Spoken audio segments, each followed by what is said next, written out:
Hi friends, welcome back to our channel. Friends, మన channel cricket సంబంధించిన ప్రతి చిన్న అప్డేట్ మన ఛానల్లో రెగ్యులర్గా వస్తుంటాయి. ఇంకా మన ఛానల్కి సబ్స్క్రైబ్ చేసుకోకపోతే ఫ్రెండ్స్ వెంటనే సబ్స్క్రైబ్ చేసుకోండి అండ్ పక్కన బ్లాక్ని యాక్టివేట్ చేసుకోండి. అండ్ ఇంకా మన వీడియోని లైక్ చెప్తే ఫ్రెండ్స్ వెంటనే లైక్ చేసి మన వీడియోలోకి అయితే ఎంట్రీ ఇద్దాం. ఫ్రెండ్స్ తప్పకుండా లైక్ చేయండి. లైక్ చేస్తే మన వీడియో మార్కెట్కి ఫాస్ట్ ఇయర్ ఇచ్చేది. ఇక ఇండియా టూర్ ఆఫ్ శ్రీలంకలో భాగంగా అక్కడ ఫస్ట్ అయితే T20 సిరీస్ అయిపోయింది. అక్కడ 3-3 మనోళ్ళు గెలిచిళ్ళు, మంచి క్లీన్ స్వీప్ అయితే వేసిళ్ళు. అక్కడ గౌతమ్ గంభీర్ టెన్యూర్ కూడా మంచిగానే స్టార్ట్ అయిందని చెప్పుకోవచ్చు తన కోచింగ్ టెన్యూర్కి. ఇక ఇప్పుడు ఓడిఐ విషయానికి అయితే మరి ఓడిఐ ఫస్ట్ మ్యాచ్ వచ్చేసి అక్కడ కొలంబోలో జరగబోతుంది.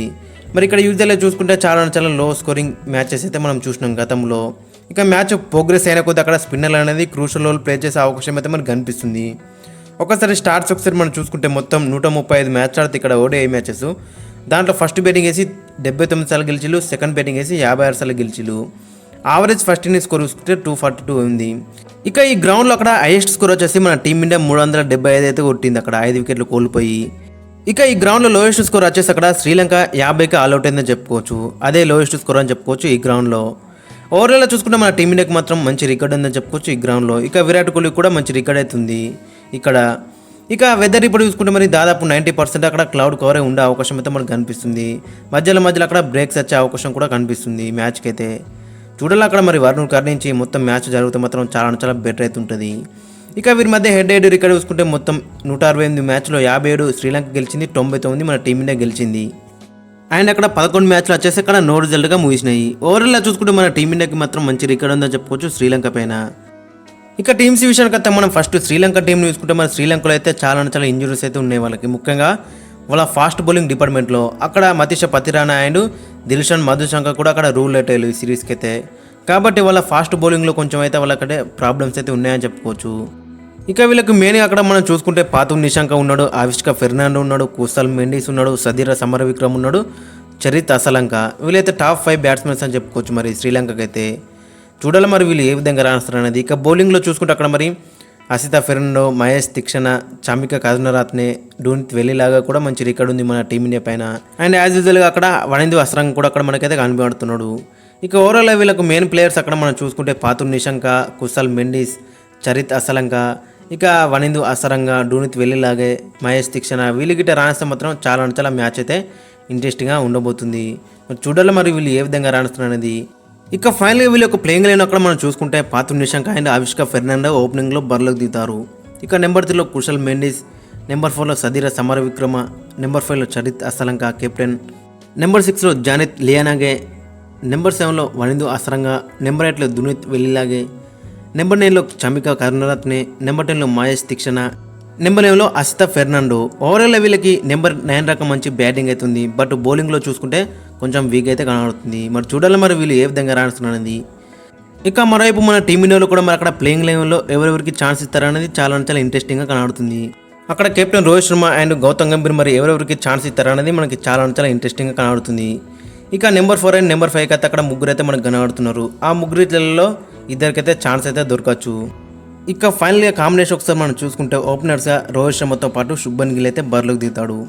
ఇక రోహిత్ శర్మ గురించి మనందరికీ తెలిసిందే, గత వరల్డ్ కప్లో ఏ విధంగా విధ్వంసం క్రియేట్ చేసిండో, ముఖ్యంగా T20 వరల్డ్ కప్లో అండ్ ఓడిఐ వరల్డ్ కప్లో కూడా మంచిగా రానిచ్చిండు. కాబట్టి మరి రోహిత్ శర్మ దగ్గర నుంచి ఒక బిగ్ 100 అయితే మనం ఎక్స్పెక్ట్ అవుతున్నాం ఈ మ్యాచ్లో. ఖచ్చితంగా ఒక బిగ్ 100 అయితే మాత్రం చాలా బెటర్ అయితే ఉంటుంది. ఒక 150 కైండ్ ఆఫ్ ఇన్నింగ్స్ అయితే మాత్రం చాలా బెటర్ అయితే ఉంటుంది. మరి చూడాలి మరి రోహిత్ శర్మ ఏ విధంగా రాణిస్తున్నది. దాదాపు 1 మంత్ అయితే అవుతుంది అక్కడ మరి world cup T20 world cup final ఆడి. ఇక మరో ఓపెనర్ వచ్చేసి అక్కడ శుభ్మన్ గిల్. మరి శుభ్మన్ గిల్ కూడా అక్కడ మరి వైస్ కెప్టెన్సీ బాధ్యతలు అయితే తీసుకున్నాడు. మరి T20 విషయంగా అయితే T20లో అయితే మంచిగా రాణించిండు. జింబాబ్వే సిరీస్లో కూడా మరి డీసెంట్గా రాణించిండు. ఇక శ్రీలంకతో కూడా మంచిగా రాణించిండు. బట్ ఇక్కడ ఏ విధంగా రాణిస్తున్నారు అనేది మనకి చాలా ఇంట్రెస్టింగ్గా కనబడుతుంది. ఇక నెంబర్ 3లో అక్కడ మనం చూసుకుంటే విరాట్ కోహ్లీ. మరి ఓడిఐ ఫార్మాట్లో ఎంత కన్సిస్టెంట్గా ఆడుతారో మనందరికీ తెలుసు. గతంలో కూడా మనం చూసినాం, గత వరల్డ్ కప్లో కూడా మనం చూసినాం ఓడిఐ వరల్డ్ కప్లో. మరి అదే ఫామ్ను ఇక్కడ కూడా ఇంప్లిమెంట్ చేస్తే మాత్రం చాలా బెటర్ అయితే ఉంటుంది. ఇక రీసెంట్గా T20 వరల్డ్ కప్లో కూడా ఫైనల్లో మరి అక్కడ మంచిగా రాణించిండు, మ్యాన్ ఆఫ్ ది మ్యాచ్ కూడా గెలుచుకున్నాడు. కాబట్టి ఇక్కడ కూడా ఒక పెద్ద 100 అయితే మాత్రం చాలా బెటర్ అయితే ఉంటుంది Virat Kohli point of view మనం చూసుకుంటే. ఇక నెంబర్ 4 అక్కడ మనం చూసుకుంటే Shreyas Iyer, Rishabh Pant. But first period అయితే అక్కడ శ్రేయస్ అయ్యర్కి ఇచ్చే అవకాశం అయితే మనకు కనిపిస్తుంది. ఎందుకంటే శ్రేయస్ అయ్యర్ చాలా రోజుల తర్వాత వస్తున్నాడు కాబట్టి మరి ఇతనికైతే ఛాన్స్ ఇచ్చే అవకాశం అయితే ఉంటుంది. బట్ అక్కడ విషయం ఏంటంటే అక్కడ మరి టాప్ 5లో మనకు ఒక్కరు కూడా లెఫ్ట్ హ్యాండర్ అయితే లేడు. మరి ఆ దృష్టిలో పెట్టుకొని మరి రిషబ్ పంత్కి ఏమైనా ఛాన్స్ ఇస్తారని చూడాలి. ఎందుకంటే గత ఓడిఐ వరల్డ్ కప్ ఫైనల్ కూడా మనం ఇదే ప్రాబ్లం అయితే మనకు కనబడ్డది. టాప్ 6 రాక ఒక్క లెఫ్ట్ హ్యాండర్ కూడా మనకు లేడు, హార్దిక్ పాండ్యా రాక. కాబట్టి మరి దాన్ని దృష్టిలో పెట్టుకొని మరి అక్కడ ఏమైనా రిషబ్ పంత్ని నెంబర్ 4లో ఆడించే అవకాశం ఉన్నదనేది చూడాలి. ఇక నెంబర్ 5 అక్కడ మనం చూసుకుంటే కేఎల్ రాహుల్. మరి ఒకవేళ గిట్ట రిషబ్ పంత్ ఆడపోతే గిట్ట వికెట్ కీపింగ్ బాధ్యతలు అయితే తీసుకుంటాడు. ఒకవేళ గిట్ట రిషబ్ పంత్ నెంబర్ 4 ఆడితే మాత్రం రిషబ్ పంత్ అక్కడ కీపింగ్ అయితే వేసే అవకాశం అయితే మనకు కనిపిస్తుంది. ఇక కేఎల్ రాహుల్ కూడా మరి చాలా రోజుల తర్వాత మనకైతే మళ్ళీ అక్కడ కనిపిస్తుండు. మరి ఏ విధంగా ఆడుతున్నాడనేది మనకి చాలా ఇంట్రెస్టింగ్గా కనబడుతుంది. ఇక నెంబర్ 6లో అక్కడ మనం చూసుకుంటే రియాన్ పరాగ్ గారు, అక్కడ శివన్ దుబే. మరి వీళ్ళిద్దరిలో ఎవరికి ఛాన్స్ ఇస్తారనేది చూడాలి. ఒకవేళ గిట్ట వీళ్ళిద్దరు అనుకుంటే అక్కడ శ్రేయస్ అయ్యర్ అండ్ రిషబ్ పంత్ కూడా ఆడే అవకాశం అయితే మనకు కనిపిస్తుంది.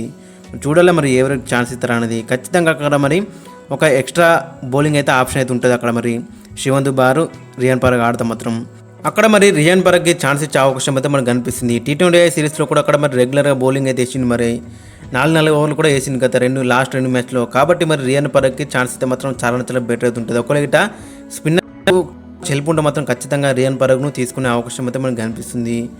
ఇక నెంబర్ 7లో అక్కడ మనం చూసుకుంటే అక్షర్ పటేల్ గత T20 సిరీస్లో మనం చూసినాం ఏ విధంగా అక్కడ రాణించిండు. ప్రతి మ్యాచ్లో కూడా వికెట్ తీసిండు. గత T20 వరల్డ్ కప్లో కూడా ప్రతి మ్యాచ్లో కూడా అక్కడ ఇంపాక్ట్ అయితే క్రియేట్ చేసిండు with the bat and with the ball. అదే ఫామ్ని ఇక్కడ కూడా కంటిన్యూ చేస్తే మాత్రం చాలా బెటర్ అయితే ఉంటుంది. మరి చూడాలి మరి ఏ విధంగా మరి ఈ ఓడిఐ ఫార్మాట్కి రియాక్ట్ అవుతారు అనేది. ఇక నెంబర్ 8లో అక్కడ మనం చూసుకుంటే వాషింగ్టన్ సుందర్. మరి జింబాబ్వే పైన ప్లేయర్ ఆఫ్ ది సిరీస్ కొట్టిండు. ప్రతి మ్యాచ్లో కూడా వికెట్ తీసిండు అక్కడ 5 మ్యాచ్లో. ఇక తర్వాత శ్రీలంకకి నెక్స్ట్ ఫస్ట్ 2 మ్యాచ్ అయితే ఛాన్స్ రాలేదు. బట్ థర్డ్ మ్యాచ్కి ఛాన్స్ వస్తే మాత్రం అక్కడ ప్లేయర్ ఆఫ్ ది మ్యాచ్ కూడా కొట్టిండు.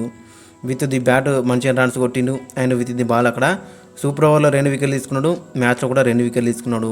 కాబట్టి ఖచ్చితంగా అక్కడ వాషింగ్టన్ సుందర్కి అయితే ఛాన్స్ ఇచ్చే అవకాశం అయితే మనకు కనిపిస్తుంది ఈ మ్యాచ్లో. ఇక నెంబర్ 9 అక్కడ మనం చూసుకుంటే కుల్దీప్ యాదవ్. ఒకవేళ గిట్ట కుల్దీప్ యాదవ్, అక్షర్ పటేల్, వాషింగ్టన్ సుందర్ ప్లేయింగ్ లెవెల్ ఉంటే మాత్రం అక్కడ నెంబర్ 6లో శివన్ దుబేకి ఛాన్స్ ఇచ్చే అవకాశం అయితే మనకు కనిపిస్తుంది.